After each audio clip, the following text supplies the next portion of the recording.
For decades, we were told depression was just low serotonin, a chemical glitch easily fixed by a pill. Hospitals, doctors, and textbooks called it a fact. But the simple story we trusted shaped millions of lives, and the latest science says it was wrong. How did such a powerful idea take over psychology, and what truly replaced it? The answer starts with a promise that seemed too good to question. Alec Coppin stood at the center of a field in flux. In the 1960s, psychiatry was searching for answers. Mental illness was everywhere, but explanations drifted between vague theories and guesswork. Coppin, a British psychiatrist, looked at the scattered pieces, drugs that lifted mood and others that seemed to drain it, and tried to make sense of the patterns. In 1967, he published a synthesis that would change the conversation. His paper drew on earlier hints from Joseph Schildkraut, who had linked depression to low levels of monoamines, such as norepinephrine and dopamine. But Coppin zeroed in on serotonin as the key player. He noticed that drugs like reserpine, which depleted serotonin, often left patients listless and hopeless. Meanwhile, medications that increase serotonin, such as the early monoamine oxidase inhibitors, seemed to brighten mood. Coppin proposed a simple, elegant idea. Depression might be the result of a shortage of serotonin in the brain. It was a hypothesis, not a proven fact, but it fit the evidence at hand, and it offered something psychiatry desperately needed: a biological anchor in a sea of uncertainty. The appeal was obvious. If depression was caused by a chemical deficit, then it could be measured, studied, even corrected. Coppin's 1967 paper did not claim to have solved the mystery, but it gave doctors and researchers a clear direction. The theory promised clarity, and for a field hungry for answers, that promise was hard to resist. By the late 1970s, the serotonin hypothesis had moved far beyond the lab. Its logic seeped into the very structures that shaped mental health care. When the American Psychiatric Association released DSM-3 in 1980, the manual did not declare a serotonin cause for depression, but it did something just as powerful. It defined depression by symptoms, not by origin. This approach made it easy to align diagnosis with treatments that targeted brain chemistry, and it sidestepped the messy debates about what actually caused suffering. The field now had a standardized checklist and a biological story that fit neatly alongside it. Pharmaceutical companies recognized the opportunity. In 1987, the FDA approved fluoxetine, better known as Prozac. Eli Lilly launched a campaign that changed everything. Advertisements and glossy journal supplements told doctors and patients alike that depression was the result of a chemical imbalance, a deficit that Prozac could correct. The message was simple, memorable, and everywhere. Low serotonin meant depression, and medication restored the balance. Medical textbooks, patient brochures, and even public service announcements echoed the same refrain. The theory became more than a hypothesis. It was treated as a settled fact. Prescriptions soared, and the serotonin story became the default explanation for millions. Behind the scenes, the original evidence remained thin, but the machinery of diagnosis and treatment had locked into place. What started as an idea now set the rules for how depression was understood, discussed, and treated across the world. By the late 1980s, the serotonin story was everywhere. Yet in research labs, the data refused to line up. One of the most direct tests involved measuring 5-HIAA, a breakdown product of serotonin, in the cerebrospinal fluid.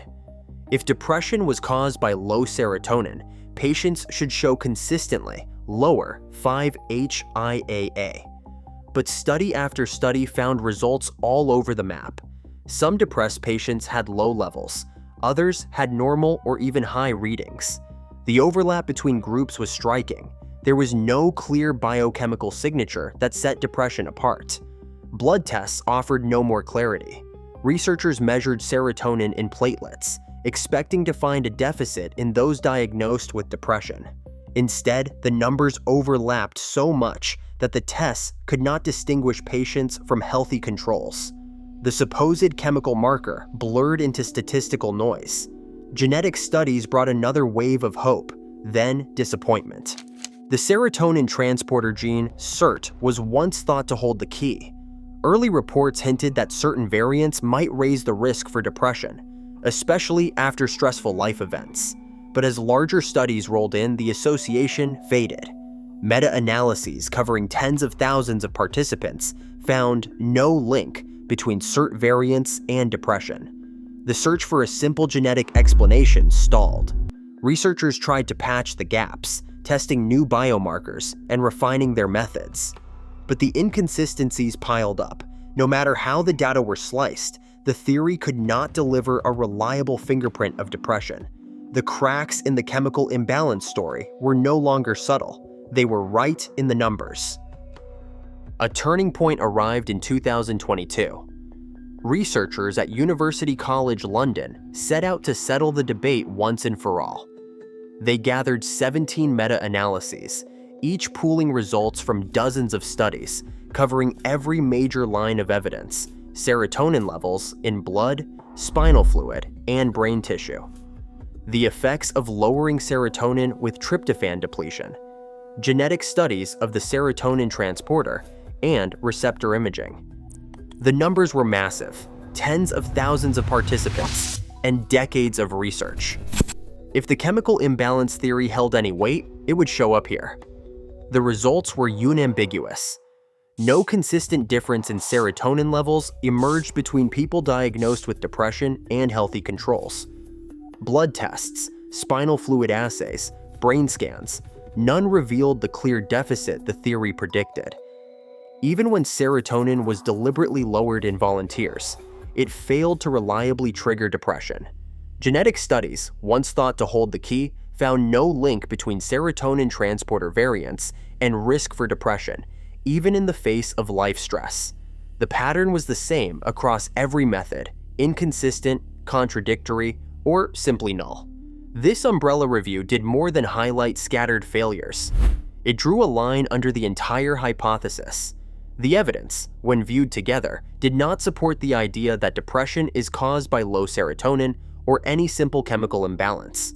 For the first time, the field had a comprehensive synthesis that left little room for doubt.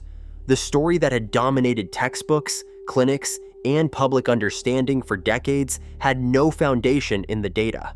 The verdict was clear: the chemical imbalance theory could not explain depression. The search for answers would have to look elsewhere. Antidepressants change serotonin levels in the brain within hours of the first dose. Clinical trials, however, show that people with depression rarely feel better right away. In fact, meaningful mood improvement usually appears after 1 to 2 weeks, often taking 4 to 6 weeks or longer to reach its full effect. This delay, known as the therapeutic lag, raises a fundamental problem for the chemical imbalance story. If depression were simply caused by low serotonin, then boosting serotonin should bring rapid relief. But the brain's chemistry changes almost immediately, while symptoms shift slowly, if at all. The same pattern appears in tryptophan depletion studies. Lowering serotonin does not reliably trigger depression in healthy people. Treating symptoms with medication does not mean the drug has revealed the true cause. It is the same mistake as claiming headaches are caused by a lack of aspirin. The logic does not hold up.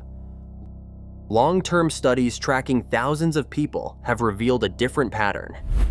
The strongest predictors of depression are not found in blood tests or brain scans, but in life histories. Childhood adversity, trauma, and ongoing social stress each raise the risk of depression far more than any serotonin measurement ever has.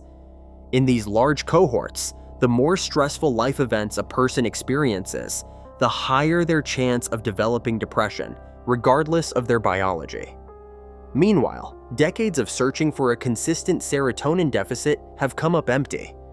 No chemical marker, no genetic variant, no brain scan can reliably set apart those with depression from those without. The evidence is decisive. Social adversity predicts depression with far greater power than any single molecule. The story that once promised a chemical fix has been eclipsed by the reality of complex, layered causes. Biology still matters, but it is only part of a much larger picture. Today, millions still hear that depression is just a chemical glitch, despite decades of contradictory data. The real risk is not complexity, it is clinging to easy answers. Science advances by questioning its own certainties. The mind resists simple fixes, and so should we. Join the discussion below.